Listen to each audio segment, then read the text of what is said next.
that should actually be, I'm going to say, like, that's going to be a solid tie tomorrow. That one kicks off at 3.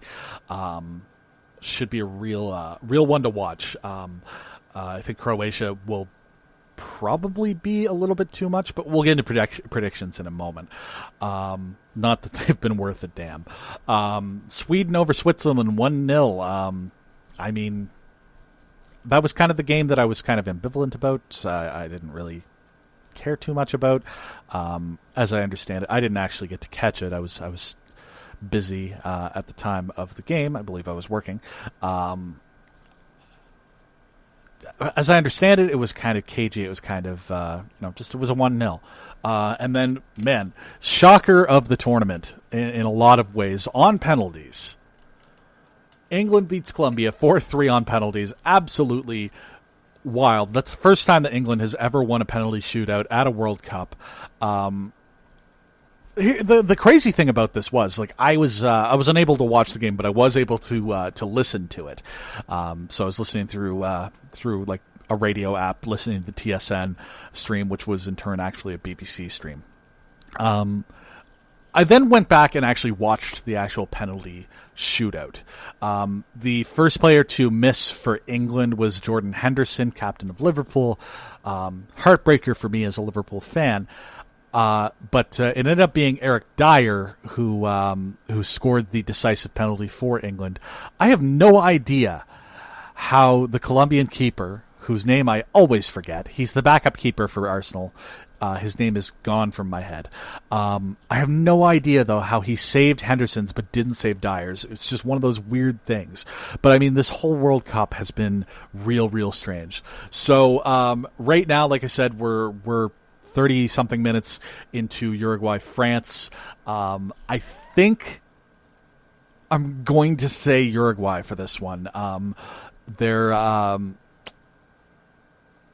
They maybe don't have as balanced a team as France does, but I think that their striking options. Luis Suarez. I'm not entirely sure if Edison Cavani is even on the pitch. He did have a slight cramping issue at the end of the Portugal game, in which he scored both of the decisive goals in that match. I think I can't. Yeah, I didn't get to see the starting lineups, but I think if Cavani and Suarez can continue doing what they've been doing in this World Cup, I think that they're through to the semifinals. But certainly, that's my pick. But certainly, nobody's going to discount Uruguay's efforts if France pick up the win in another half hour of gameplay or so, as I'm talking right now. We have also got in the next game today, Brazil versus Belgium. Honestly, I think that this is Brazil's tournament to win at this point. They, I believe, will go through to the semifinals to be played on Tuesday against the winner of Uruguay-France.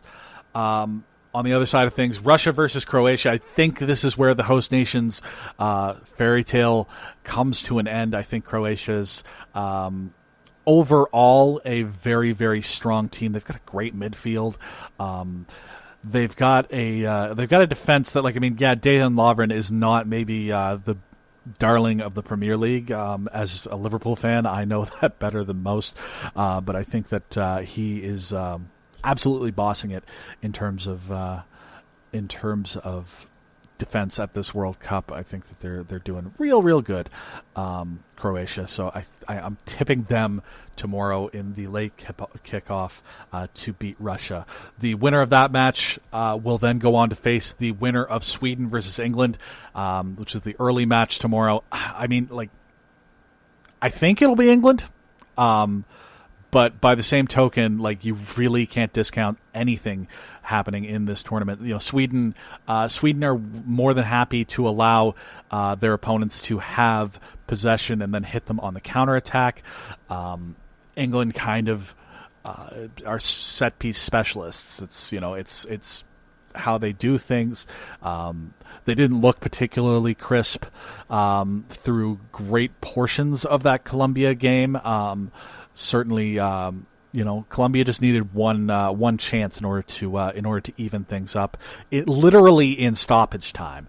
That being said, the momentum did shift, and I think if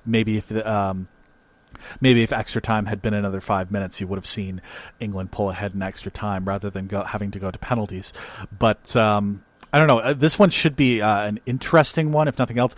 England just simply can't. Ooh, great stop. Can't tell which Uruguay player that was, but a really great shot about 35 minutes in to that match. If you happen to be watching it back for some reason. Anyhow, I don't think England can treat Sweden as anything other than a threat. They can't be looking past them to the winner of Croatia, Russia. It's England has sort of the quote unquote easier path to the final than a lot of other teams, but that doesn't mean that they can take it for granted. It certainly would be incredibly English for them to get knocked out, for them to finally win penalty shootout and then to get knocked out by Sweden. Who would be in the semifinals, would definitely be an also ran, would certainly be going to the third place matchup. So those are my picks. I suppose that before we meet again, before the John DeLong show rides again, the semifinals will already have been played. So let's just do this as an interesting thought experiment. I said Uruguay to go through against France today. Realistically, Uruguay or France, they're going to come up against Brazil. To my mind, Brazil is going to the finals, so I'm picking Brazil in that match, regardless of what happens with Uruguay-France. Russia-Croatia, I said Croatia was going to go through, and I think England will go through. I think that provided nothing happens to Harry Kane, really, I think that England has it to go to the final. But we'll leave the final and we'll leave the third place game for next week in terms of when I recap the World Cup, what's gone on, and recap my picks and give you my picks for the third place game and for the final. The third place game taking place on Saturday the 14th, final on Sunday the 15th. I am so excited. I love the World Cup, man. It's a beautiful thing. It's a beautiful game. Just absolutely wonderful. So that's going to do it for the World Cup roundup for this week. Shout out to those people who are not soccer fans, but you're sticking by the show. I know one in particular who's reached out to me and let me know that he does fast forward through the football, but is still an avid listener of the John DeLong Show. Really appreciate every single one of you sticking by as we go through whatever crazy shit is going on in my world. Right now, it's this crazy, crazy World Cup that I absolutely love. And I think what I'm going to do is watch the last bit of this first half before we get into the last section of the John DeLong Show. Send you off on your way for the weekend.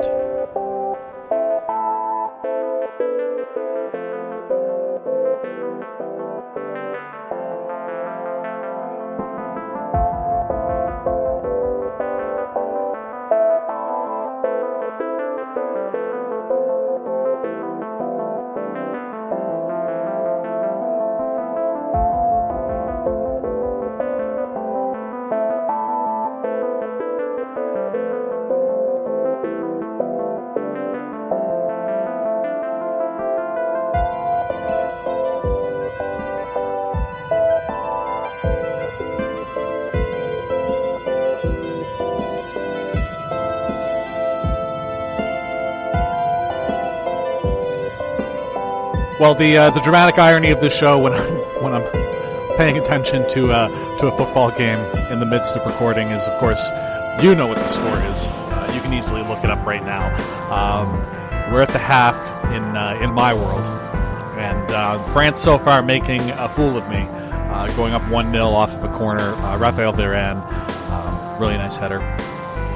Hugo Lloris robbing Caceres from Uruguay of a really beautiful free kick. Looks like Uruguay's asking the right questions, though. So we very well may still see more goals in this game. I'm still in with a chance. It's a good thing I'm not betting money on this stuff. I'm telling you.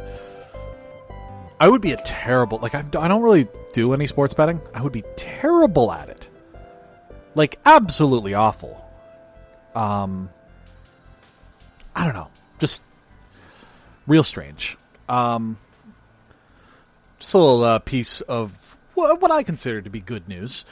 Coming out of Guysborough Municipality. Guysborough Municipality, County Municipality here in Nova Scotia. The municipal councillors have voted to change their dog control bylaws to omit any references to specific breeds being unlawful. So basically there was a story about family in Canso. We're told last week that they'd have to get rid of their family dog Chico because he violated the bylaw, essentially stating that fierce and dangerous dog breeds were not allowed in the municipality. They made a decision that basically struck any references to any particular dog breed, which I think is good. Because here's basically the story of it and how I feel about things. I don't really want a pit bull or a Rottweiler or anything like that myself. When I am able to get a dog, I want something maybe a little bit smaller.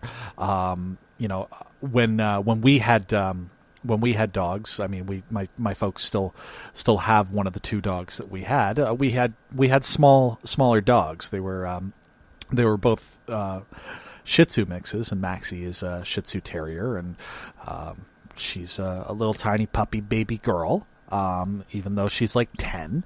Here's the story though.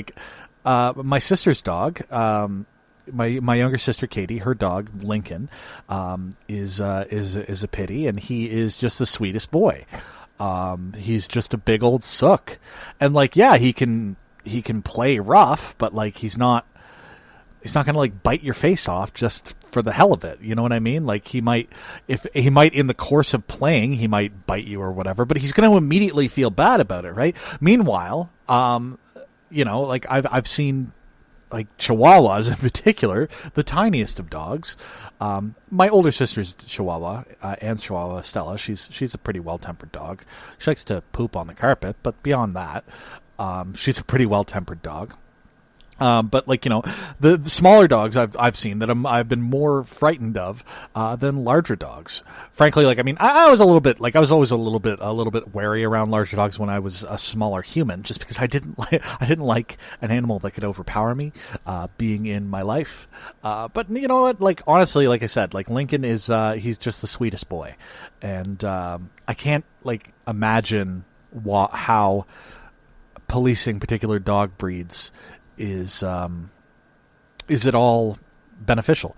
Which, I guess, and here's a kind of an interesting sort of, maybe it's a bit of cognitive dissonance. I talk for a living, guys, on my part,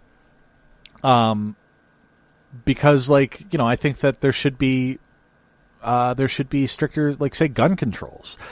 You could argue that guns aren't dangerous unless they're in the hands of a dangerous individual.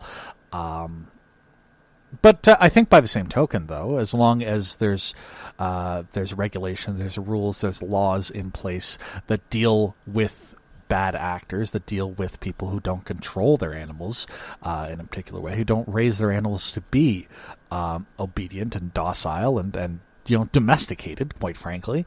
I think that's the sort of thing that we need to punish, and that's the sort of thing that we need to take a look at. I mean, you take a look at guns. I'm not advocating that nobody should be allowed to own guns.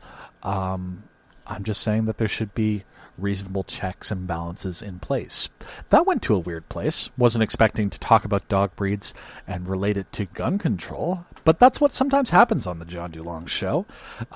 It's an interesting look at the world from from my eyes, or something along those lines. I don't know what I'm saying anymore, guys. It's been a long week. Hope that if you celebrate Canada Day, you had a good Canada Day. I hope if you celebrate the